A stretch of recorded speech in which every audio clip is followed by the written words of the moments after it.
Guys, how are you? Bill Orem has moved away. Are you okay? Taking it hard. Did you get through it? I mean, we're working our way through it. Yeah. I think it hasn't fully hit me yet. The next time there's just some awful pun to be made about Darvin Ham's name, and I look to my right and Bill isn't there. Yeah. I think that's when I'll feel it. You're so sad you didn't even make your bed behind you.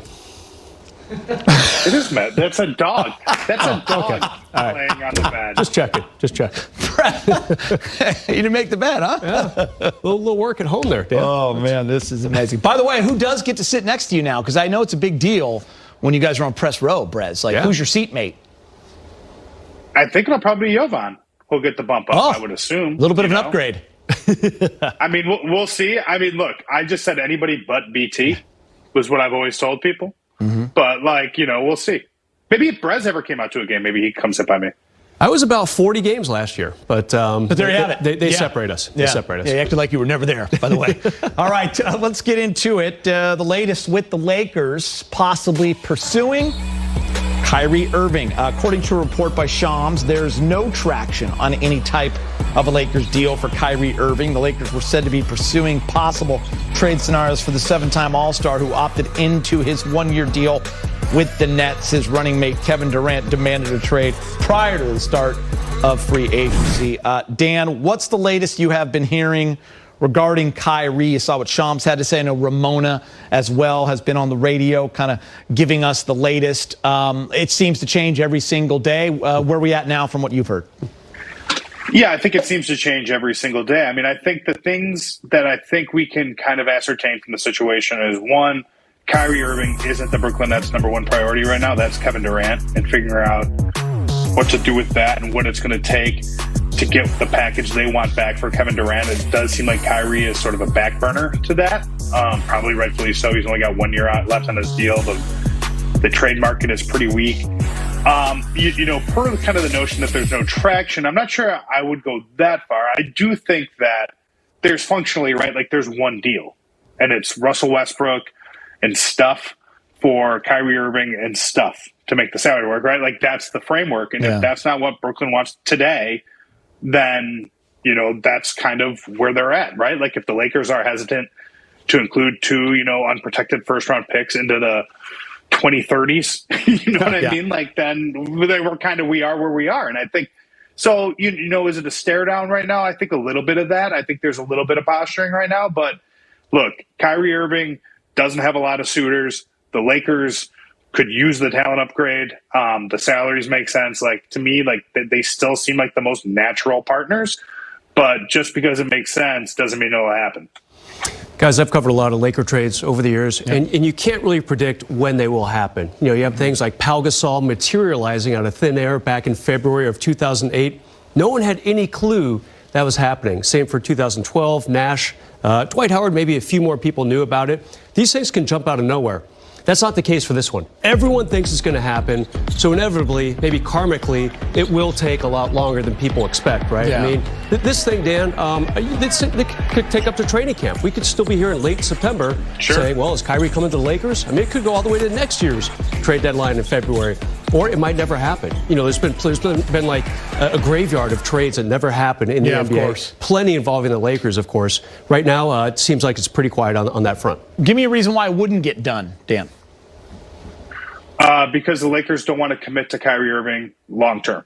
To me, that would be the reason why, if I was Rob Pelinka or Jeannie Buss or any of the decision makers in that room, as to why I wouldn't want, if this is going to cost me a 27 first round pick, if it's going to cost me a 27 and a 29 first round pick, and I'm not sure that I want Kyrie Irving in my franchise for the next 5 seasons, I probably wouldn't give up those picks. But I think that's the question is what level of risk are you willing to assume right now to try to maximize sort of the end of LeBron James' competitive years in this league? Yeah, the Lakers are definitely really reluctant to give up even more draft picks. Obviously now that it's a new calendar year as far as the NBA is concerned, they can throw in that 2029 as well. But they're they're really in trouble as far as draft picks in the near term. Next year they have their pick, but New Orleans can flip with them. This year, that would allow New Orleans to move up several spots from where they ended up in the draft. So I think the Lakers are saying, let's try to get this done without any future draft picks. They really want to start kind of corralling those. But maybe everyone wakes up tomorrow and says, okay, this can be done with one of the 2 draft picks. And here we are. We have a trade. All right, guys.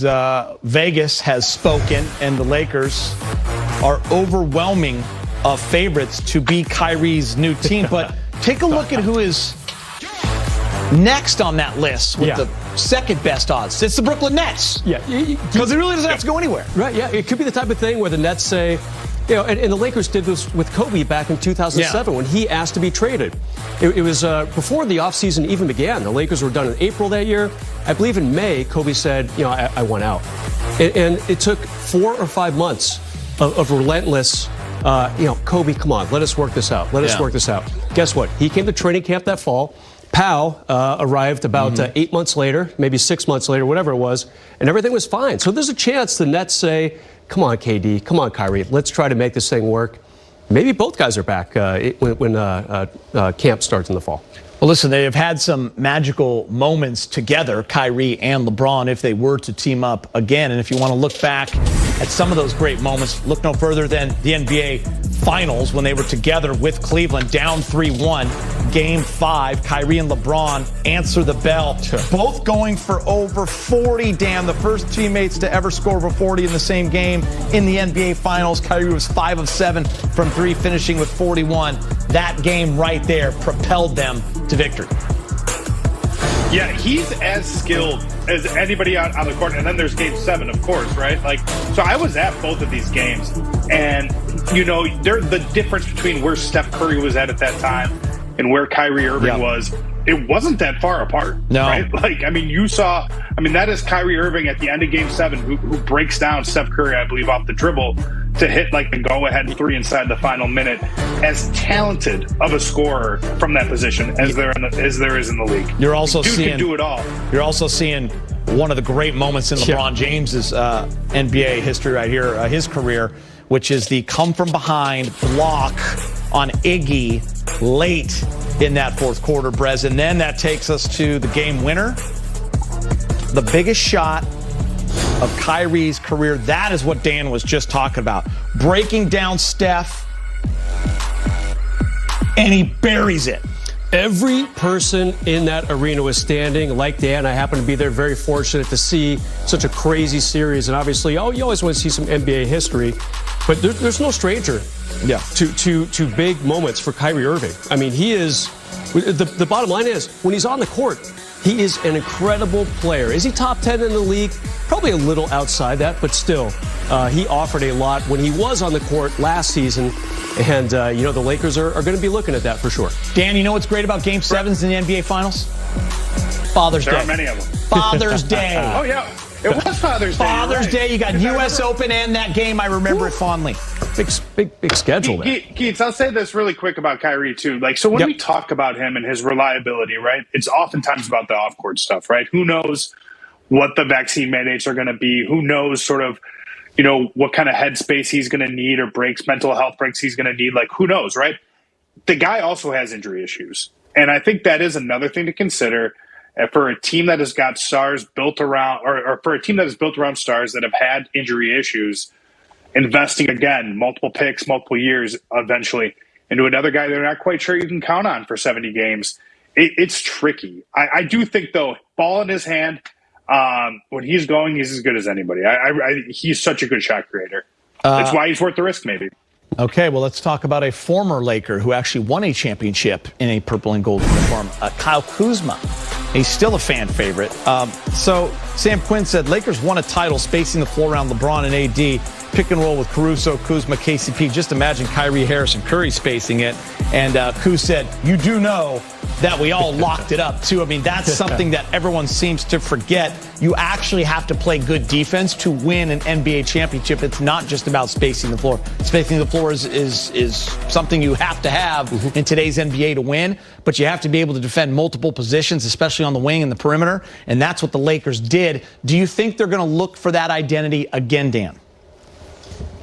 I think everybody wants it. Whether or not you can get it, I think, is another thing. I had this thought during the finals this year watching the hated Boston Celtics, is you look at that roster and it's all two-way guys, who played. They were all guys who guarded, all guys who played on offense. And I think Look, did the Lakers make steps in the right direction so far in free agency towards that? I think so, right? Like, they certainly got younger, they got more athletic, but there's a reason why these guys aren't everywhere. You know what I mean? And there's a reason why they're hard to sign when you don't have a lot of cap space. Is because everybody wants these players. Yeah. Everybody wants young, athletic players, especially on the wing, who can guard multiple positions, who can switch, who can get out in transition, who can make threes. They're hard to find. That's the Max Christie gamble, right? Where you take a 19-year-old in the second round of the draft. Does you do it because he's got long arms? You think he can guard multiple positions? You make that bet. It's hard. I think they'd like for it to be their identity. I think getting there with the way the roster's constructed today, it might be tough. Yeah, look at a year ago. What were the Lakers going after in free agency? Veteran shooters. You know, Wayne Ellington, Carmelo, Ariza can stick threes, as we all know from his days here with the Lakers. This year, completely different. Not any great shooters so far among the 4 people they've agreed to terms with. What you get is youth, and hopefully some better defense, maybe some toughness that Rob Pelinka was alluding to the last time we talked to him on draft night. So there's definitely some things that the Lakers are trying to do this year around. By the way, not one player over 29 they've signed yet. Last year in free agency, they signed, 8 guys who were over 30 years old? So, yeah, definitely. Different path. Different path, yeah, well stated. All right, Jeannie Buss tweeted this weekend about missing Kobe Bryant, saying he would understand and explain everything that I'm not allowed to. Honestly, he was the greatest Laker ever. He understood team over self, meaning your rewards would come if you valued team goals over your own, then everything would fall into place.